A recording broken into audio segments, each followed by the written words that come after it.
Machines are very useful for advanced trainees and fairly useless for beginners. No, I love that you said that. I barely touched machines early on in my Good. training.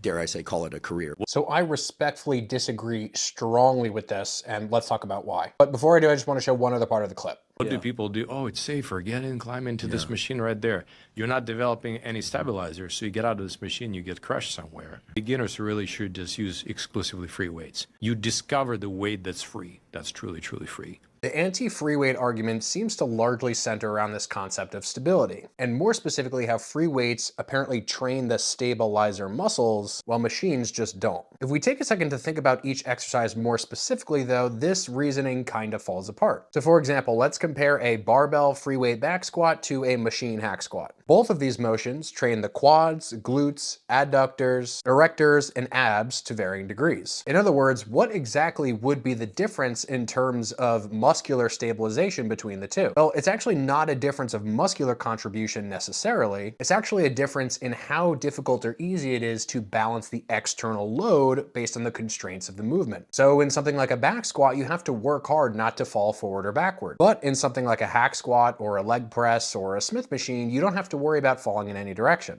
So it's not like when you're using machines, the stabilizers all of a sudden turn off. The same exact muscles need to be contracting and contributing to either motion. It's just that in one instance, you have to be concerned about balance, and in another instance, you don't have to. So let's take another example, a dumbbell bench press versus a machine chest press. In both of these cases, the pecs, in other words, the chest, the front delts, the triceps, the serratus anterior, all those muscles together need to contribute to the press. Now, because of the constraints of the machine, you'll actually be able to utilize a little bit more triceps in the case of the machine press as compared to the dumbbell press. And because the dumbbell might fall in either direction, you actually might need to recruit more of your biceps. But in the machine chest press, you don't have to worry about the dumbbells falling on your face or falling in any other direction.